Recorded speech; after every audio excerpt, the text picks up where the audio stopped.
नमस्कार, आप देख रहे हैं टुडे 24 न्यूज। मैं हूं आपके साथ साक्षी निर्माण।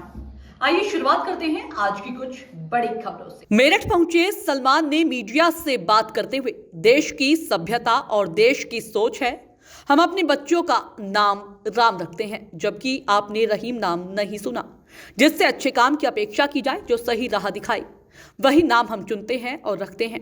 लोग हे राम क्यों कहते हैं? जब हम किसी के आधार में होते हैं उसे भगवान कहते हैं। राम आस्था है, विश्वास है और आराध्य है।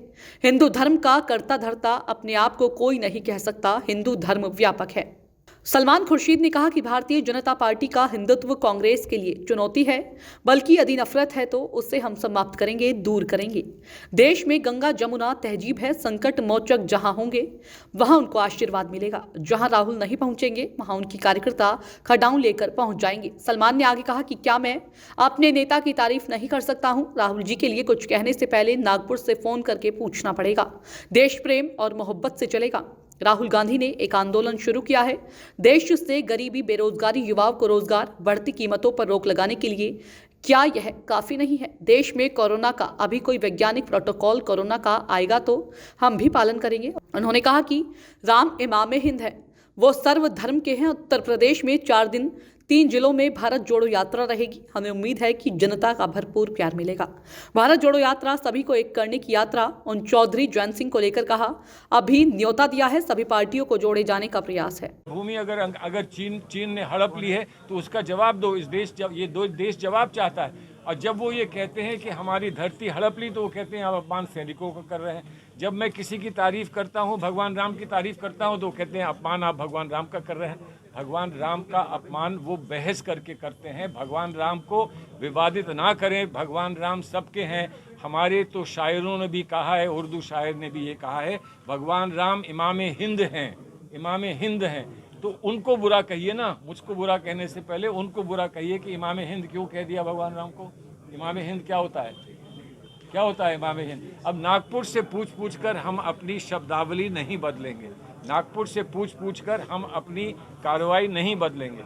नागपुर इस देश का संचालन नहीं कर सकता। नागपुर जो करना चाहता है वो अपनी सीमा में करे, लेकिन वो इस देश का संचालन हमसे कहकर ना कराए कि आप देश को इस तरह से संचालित होने दें। भारत जोड़ो यात्रा चल रही है और अगर हम बात करें कोरोना की लहर दिखाई दे रही है, तो क्या भारत जोड़ो यात्रा कोरोना मुक्त साबित नहीं होगी? शुक्रिया। अगर आप लोग सब इस वक्त आप लोग सब अगर मास्क लगा के आते और मुझसे ये सवाल पूछे तो मैं शर्मिंदा हो जाता। लेकिन आपने सवाल ये है, एक बार पूरी जवाब सुन लीजिए। लेकिन जब आप ही नहीं उनकी बात मान रहे हैं तो मैं क्यों उनकी बात मानूं? जब पत्रकार बंधु जी बात नहीं मान रहे हैं भारतीय जनता पार्टी की, तो मैं क्यों मानूं? लेकिन तब भी कह देता हूँ स्पष्ट, मैं तब भी स्पष्ट कह देता हूँ, जिसने मास्क लगाया है यहाँ, मैं उसको बधाई देता हूँ। और आपके शुभ चरणों पर और लोग भी चलें, मैं भी ये प्रार्थना करता हूं। लेकिन अगर साइंटिफिक प्रोटोकॉल आएगा तो हम उसका पालन करेंगे। साइंटिफिक प्रोटोकॉल आ गया तो मुझे आप दे दीजिए। आप सूचना सब लोगों को देते हैं, मुझे भी दे दीजिए कि साइंटिफिक प्रोटोकॉल आ गया है। सर, मेरा अंतिम सवाल कांग्रेस को लेकर आपसे एक सवाल।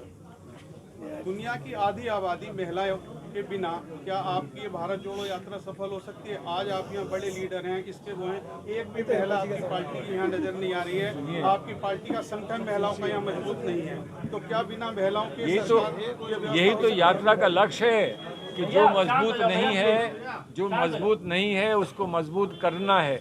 हमने जो वहाँ पर हमने जो इंतज़ाम किया है, जो भी वहाँ पर हमारे कैंप्स लगेंगे, उसमें महिलाओं के लिए एक अलग समिति मैंने बना कर दी है। एक अलग समिति बना के दी है। डॉली शर्मा जी उसकी अध्यक्षता कर रही हैं। महिलाओं की अलग से समिति बनी है। 5 समिति में एक समिति महिलाओं की है। आप तब भी मुझसे ये पूछ रहे हैं। और आप सारे पत्रकार बंधु जो हैं, उसमें कितनी महिलाएं चाहते हैं और महिलाएं इनको नमन करता हूँ। सर, मेरा सवाल था कांग्रेस के मूलभूत ढांचे को लेकर था सवाल, संगठनात्मक। आपका फर्स्ट रैंक जो था सर, दलित, ब्राह्मण और मुस्लिम, जी ठीक है, तीनों आपसे छिटक गए। यूपी के विधानसभा चुनाव देखें, जरूर आपने हिमाचल के चुनाव जीते हैं, तो यूपी में जो कि यूपी से जब जीत होती है तो देश की कुर्सी तक जाती है। बेशक बेशक बेशक। तो ये वोट बैंक आपका क्या लगता है भारत जोड़ो यात्रा के बाद, क्योंकि यूपी में तो आप ज्यादा जान ही रहे, क्या राहुल जी यूपी से नाराज हैं? आप लोगों की रिक्वेस्ट के बाद एक बॉर्डर लाइन छूते पे वो हरियाणा निकल नहीं ऐसा नहीं। राहुल जी असम नहीं जा रहे हैं, राहुल जी बंगाल नहीं जा रहे हैं, राहुल जी बिहार नहीं जा रहे हैं, जो उत्तर प्रदेश आ तो रहे हैं, गुजरात नहीं गए, आ तो रहे हैं। राहुल जी उत्तर प्रदेश आ रहे हैं, ये हमारा सौभाग्य है। अब हम राहुल जी को निराश ना करें, हम प्रदर्शन इतना करके दिखाएं कि हम में कैसी ऊर्जा है और हम में कैसी लगन है, हम ये प्रदर्शन करके दिखाएं और उनके साथ चल कर दिखाएं। यही आग्रह करने में आप लोगों के बीच में आया हूँ। बात सही है, हम कहीं चुनाव जीते हैं तो जहाँ जीते हैं कैसे जीते इस पर विचार करने की आवश्यकता है। जहाँ हम चुनाव नहीं जीत पा रहे हैं, बहुत समय से नहीं जीत पा रहे हैं, उस पर विचार करने की आवश्यकता है। अब चलिए, एक कारण हमारे चुनाव ना जीतने का ये भी था कि नसीमुद्दीन साहब मेरे साथ नहीं चलते थे, लेकिन अब नसीमुद्दीन साहब मेरे साथ चल रहे हैं, तो अब बताइए अब क्या होगा, आगे वाला समय क्या बताएगा। और इसलिए ये आपका ये कहना कि हमें विरोधाभास है या हमें कहीं ना कहीं थोड़ा सा कंपटीशन तो रहना चाहिए, लेकिन हम सब एक मन से राहुल गांधी की इस यात्रा का, उनकी अगुवाई का समर्थन करते हुए आपके बीच में आए हैं। अगर हमें आपका भी समर्थन या आपका भी आशीर्वाद प्राप्त हो जाएगा तो मुझे पूरा विश्वास और यकीन है कि हम उत्तर प्रदेश में भी कामयाब होकर दिखाएंगे। सलमान साहब, निकाय चुनाव पर हाईकोर्ट ने सरकार को झटका दिया, कहा बिना ओबीसी आरक्षण के चुनाव कराएंगे। ये तो देखिए, कई जगह पर ऐसा हो रहा है, कई जगह पर आरक्षण के मामलों में ये हो रहा है कि अनदेखी की जा रही है उन परंपराओं की, जिन परंपराओं को हमने बनाया था और जिनको हमने सुरक्षित रखा था कि लोगों को पूरा अवसर प्राप्त हो सके, जो लोग वंचित रहे हैं उनको पूरा अवसर प्राप्त हो सके। इस पर हो सकता है अलग अलग राय हों, लेकिन समय समय पर ये बात कोर्ट्स में आती है और कोर्ट इस बात को स्पष्ट करता है कि आप पिछड़े वर्ग को या आप दलित वर्ग को उनको पूरा सहयोग देते हुए भागीदारी उनको दें, तब हम मानेंगे कि आपकी जो व्यवस्था है वो कानून के आधार पर है। अगर नहीं तो फिर हम उसको स्वीकार नहीं करेंगे। हमारा प्रयास ये है कि जो भी पिछड़े वर्ग को या दलित समाज को, शोषित समाज को जो भी उनका अधिकार बना हुआ है या उनका अधिकार होना चाहिए, उसको पूर्ण रूप से हम लोग उसको लागू करें, और अगर सरकार वैसा नहीं करती है तो हम उसका विरोध करेंगे। अरे भैया, मना करने दो ना, अभी तो हम प्रयास में लगे हैं, सबसे बात कर रहे हैं। जयंत चौधरी जी हमारे भी मित्र हैं, दोस्त हैं, हमको कम से कम न्योता सामने रखने तो दीजिए, वो हमसे कुछ कहेंगे।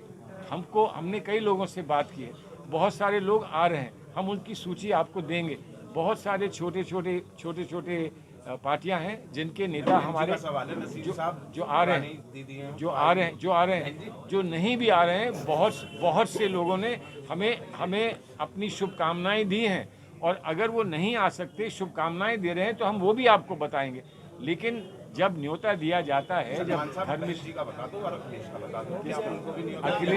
अखिलेश जी से बातचीत चल रही है, ममता जी या और कोई बाहर से आएंगे कि नहीं आएंगे, लेकिन मुझे मालूम है कि फारूक अब्दुल्ला साहब आ रहे हैं। फारूक अब्दुल्ला साहब कश्मीर में भी रहेंगे यात्रा में और यहाँ भी आ रहे हैं। मैं उनका बड़ा आभारी हूँ कि मैंने उनको ये न्योता कन्वे किया था और उन्हें फ़ौरन स्वीकार किया।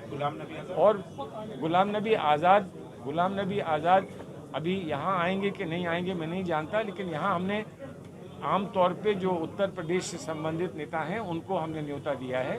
लेकिन हाँ, फारूक अब्दुल्ला साहब को अलग से गया था, कश्मीर में सबको अलग से जाएगा। सर, अखिलेश आएंगे क्या? अखिलेश जी से अभी हम प्रयास कर रहे हैं, कोशिश कर रहे हैं। जिहाद के ऊपर बड़ा मुद्दा देश के अंदर उठा हुआ है, उस पर आपका क्या कहना है? कौन सा लव जिहाद के ऊपर जो अभिनेत्री ने जो भैया, ऐसा है, हम एक ही बात जानते हैं, राहुल गांधी जी ने मोहब्बत की बात की है, करी है कि नहीं करी है, प्रेम की बात करी है। हम एक दूसरे के बीच में प्रेम चाहते हैं, मोहब्बत चाहते हैं, हम उसका शोषण नहीं चाहते हैं कि प्रेम शब्द अच्छा शब्द है, उसका कि आपने इतनी सर्दी में भी, शीत ऋतु में भी आप यहाँ पर आमंत्रित हुए और आप लोग यहाँ पर उपस्थित हैं।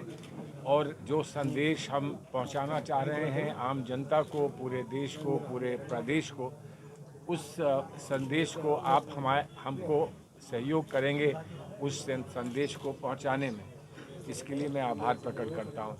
अभी नसीम भाई ने आपको थोड़ा सा बताया है जो हमारा लक्ष्य है यहाँ आज के आने का, और जो यात्रा में हम लोग चाहते हैं कि जो हमको कम समय मिला है, क्योंकि जो मार्ग बना था, सीधा मार्ग बना था कन्याकुमारी से कश्मीर तक, उसमें उत्तर प्रदेश नहीं आ पा रहा था। लेकिन ये उत्तर प्रदेश की आवाम का, उत्तर प्रदेश के कार्यकर्ताओं का, सबका ये मानना था कि उत्तर प्रदेश अगर वंचित रह जाएगा तो एक बहुत बड़ी कमी रहेगी यात्रा में। और हमारे आग्रह पे बार बार राहुल जी ने अपने कार्यक्रम को कुछ बदला और बदल के हमको तीन डिस्ट्रिक्ट्स में 4 दिन का समय दिया है, और उस समय का हम सही उपयोग कर लें, ये हमारा प्रयास है। हम ये दिखाना चाहते हैं कि हमको कम समय, अल्प समय में भी हम ये दिखा सकें और प्रांतों को जहाँ बहुत शानदार और आलीशान यात्रा हुई है, जिसमें बहुत बढ़ के समर्थन आम जनता का प्राप्त हुआ है, उन लोगों का प्राप्त हुआ है जो कांग्रेस से नहीं जुड़े हैं, लेकिन जिनको इस देश के भविष्य की चिंता है, अपने बच्चों के भविष्य की चिंता है, वो सब आकर जुड़े हैं। हम सबको दिखाना चाहते हैं कि उत्तर प्रदेश किसी से कम नहीं है। हमको जब भी कहीं किसी चुनौती का सामना करना पड़ता है, हम आगे बढ़कर दिखाते हैं और हम बताते हैं कि हम किसी से कम नहीं हैं। ये हमारा प्रयास रहेगा इन 4 दिनों में। इसलिए हम यहाँ आए हैं, मेरठ में आए हैं। यहाँ की यात्रा हो चुकी है, मेरठ की यात्रा शानदार थी। हम चाह रहे हैं कि उसी हिम्मत से, उसी लगन के साथ, उसी उत्साह के साथ 3 तारीख को जब राहुल जी का प्रवेश हो, यात्रा का प्रवेश हो उत्तर प्रदेश में लोनी बॉर्डर पे, तो बड़ी संख्या में यहाँ से, मेरठ से भी लोग आएँ। देखिए, इतिहास में मेरठ के लोगों को दिल्ली तक जाने की आदत है।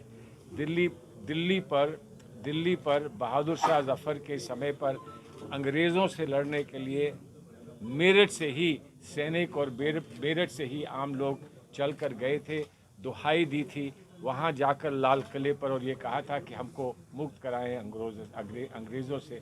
सो यहाँ पर आकर चिराग को रोशनी दिखाना, सूरज को रोशनी दिखाना, यहाँ पर लोगों से कहना कि आइए, चलिए यात्रा में आइए और सहयोग करिए, मैं समझता हूँ मेरे लिए बहुत छोटी बात है, क्योंकि यहाँ पर इतिहास है। यहाँ लोगों के उत्साह, लोगों के लगन और लोगों की निष्ठा का इतिहास है मेरठ का, और हम उम्मीद करते हैं कि वो इतिहास एक बार फिर दोहराया जाएगा और 3 तारीख को बड़ी संख्या में लोग यहाँ से आएंगे। एक बात मैं आपको स्पष्ट करूँ कि ये यात्रा है हमारे देश को सुरक्षित रखने के लिए, और सुरक्षित देश नहीं रह सकता है। हम कितने भी सैनिक अपने तैयार कर लें और कितने भी सशक्त हो जाएं, अगर हमारी आत्मा एक नहीं है तो हम लड़ाई के लिए काबिल नहीं हैं। हम नहीं लड़ पाएंगे, किसी से नहीं लड़ पाएंगे। अगर परिवार एक नहीं होता है तो परिवार कमज़ोर हो जाता है, घर एक नहीं होता है तो घर कमज़ोर हो जाता है। और इसलिए हमको सबसे पहले एकता चाहिए, और एकता वो चाहिए जिसमें नफ़रत की कोई जगह ना हो। हम सिर्फ़ एक दूसरे से प्यार करें, एक दूसरे से प्रेम की भावना और प्रेम के बंधन से जुड़े रहें, जो भारत की परंपरा रही है। ये हमारी परंपरा पुराने ज़माने से, पुराने समय से चली आ रही है, और इस परंपरा को हमें जीवित रखना है। लेकिन अगर हम इकट्ठा रहते हैं और इकट्ठा रह सकते हैं, तो फिर हम उन सभी चीज़ों से लड़ेंगे, सबका सामना करेंगे जो आज हमको आतंकित कर रही हैं। चाहे वो सीमा पर प्रहार हो रहे हों, चाहे वो गरीबी की रेखा से नीचे लोग बढ़ते जा रहे हों, चाहे वो लोग जो नौजवान हैं जिन्हें रोज़गार नहीं मिल पा रहा, वो लोग जो छोटे व्यापारी हैं या आम आदमी, आम व्यक्ति है, उस पर जो प्रहार हुआ, चाहे वो डीमोनेटाइजेशन का था, चाहे वो जीएसटी का था, ये सारी चीज़ें एक बड़ी समस्या हमारे देश की है। और इन समस्याओं का सामना हम तभी कर सकते हैं अगर एक मत से हम ये खड़े होकर ये कहें कि हम में कोई टकराव नहीं, हम में कोई बिखराव नहीं, हमको कोई बटा नहीं सकता, बांट नहीं सकता, तभी हम एक सशक्त रूप से इसका जवाब दे पाएंगे। इस लक्ष्य को लेकर राहुल जी निकले हैं। 2800 किलोमीटर चल चुके हैं, अभी उनको 1000 किलोमीटर और चलना है। बर्फीली चट्टानों की ऊंच पर पहुंचकर, श्रीनगर पहुंचकर भारत का ध्वज लहराना है, और इसलिए हम ये चाहते हैं कि पूरा समर्थन उनको उत्तर प्रदेश से मिले। और उत्तर प्रदेश वीरों की जो धरती रही है, जो संतों की धरती रही है, उससे उत्तर प्रदेश की ओर से उनको पूरा समर्थन मिल जाए और उनको और बल यहाँ से मिले। इस लक्ष्य को लेकर हम यहाँ आज आपके बीच में। सलमान साहब, एक मिनट, एक सवाल था। कल आपने मुरादाबाद में ये कहा, महिलाओं को पहले कल आपने मुरादाबाद में भगवान राम से राहुल जी की तुलना की, क्या वो उचित था? मैं तुलना नहीं जानता हूँ क्या होता है, तुलना नहीं जानता हूँ क्या होता है, लेकिन मैं ये जानता हूँ कि हमारे देश की कुछ सभ्यता है, हमारे देश की कुछ सोच है। हमारे देश की सोच है, कितने ही बच्चों का नाम हम राम रखते हैं, तो क्यों रखते हैं, क्यों रखते हैं? हमने कभी किसी बच्चे का नाम रहीम नहीं सुना, लेकिन हमने राम इस देश में बच्चों का नाम सुना है। इसलिए कि जिससे भी अपेक्षा होती है अच्छे काम की, जिसको भी हम चाहते हैं कि वो सही राह पर चले और लोगों को सही राह दिखाए, हम उसको वही नाम देते हैं जिसका हम आदर करते हैं, जिसका हम सम्मान करते हैं, जिसको हम पूछते हैं, वही नाम हम दिया करते हैं। आप ये जानते हैं कि मुहावरा क्या होता है, मेटाफर क्या होता है? जब हम हे राम कहते हैं तो क्यों कहते हैं? हम क्यों कहते हैं हे राम? जब हम कहते हैं राम और रहीम एक रहें, तो हम क्यों कहते हैं? हम क्यों कहते हैं कि हम किसी के आभार में हम होते हैं, तो हम उसे भगवान क्यों कहते हैं? उसको क्यों कहते हैं कि मेरे जीवन में हमारी मुश्किलों को दूर करने भगवान बन के तुम आए हो? ये बात है। अगर आप इस सभ्यता को समझने का काम नहीं करेंगे तो हम विफल हो जाएंगे। भारत की सभ्यता को समझने का प्रयास करिए, और जिस भावना से और जिस फीलिंग से मैंने इस बात को कहा है और सब लोग इस बात को मानते हैं, ये मैं आपको स्पष्ट कर दूं, भगवान राम हो या कोई भी आस्था हो और कोई भी हमारा दायित्व हो, ये किसी की मोनोपोली इस देश में नहीं है। कोई नहीं यहाँ कह सकता है कि हिंदू धर्म का मैं ही सारा करता धरता हूँ। हिंदू धर्म एक असीम धर्म है, एक व्यापक धर्म है, एक बहुत ऊंचा धर्म है, और हिंदू धर्म के जो आइकॉन्स हैं, जो हिंदू धर्म के भगवान हैं, उनमें निष्ठा पूरे देश की है, पूरे देश की है, सम्मान पूरे देश का है। क्या बीजेपी के हिंदुत्व कांग्रेस के लिए इस समय बहुत बड़ी चुनौती है? जो बीजेपी का हिंदुत्व है हमारे लिए चुनौती नहीं है। हमने ये कहा, उसमें अगर नफरत है, किसी में भी नफरत है, तो हमको नफरत को समाप्त करना है, नफरत का सामना करना। धर्म के जो लोग हैं, अन्य जो धर्म गुरु हैं, उनके बारे में आपकी ये राय नहीं है? किनके बारे में? उनके और बारे में तुलना क्यों? क्या हिंदू धर्म अलग अलग है? कौन से धर्म? जो अन्य धर्म है, बताइए, तो वो हमारे साथ चल रहे हैं नहीं, ना? तो उनसे आपने तुलना तो हमारे साथ चल रहे हैं। किसके तुलना? किसकी? रामचंद्र जी से तुलना की गई, वो ये बताइए मैंने ज्यूइश से तुलना क्यों नहीं करी?